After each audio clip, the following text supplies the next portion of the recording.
How would you advise any of us here who might be interested in a career working with the UN or within the UN, how would you advise that person to start? No, I think you have to be prepared. The UN's recruitment system is a very cumbersome one, all for this idea of transparency, so that every job, as a matter of principle, is open search. Every job is advertised online. With a few clicks, you can find out which vacancies in which departments where.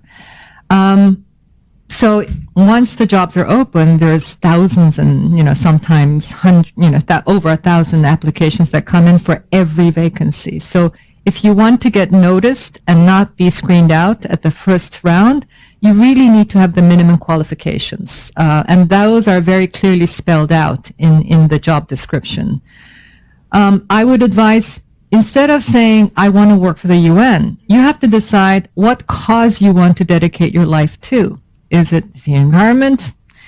Is it, climate change? Is it human rights? Is it humanitarian assistance? Within humanitarian assistance, is it medical assistance? Is it shelter?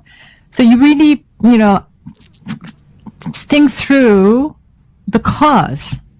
And if if you've said, this is really what I want to dedicate my life to, then you need to build a track record of experience in that field, whether it's within a national setting or an international setting, any public entity or an NGO, and to have those years of minimum qualifications. So, for example, if you're applying to a P2, I think you need 3 years minimum.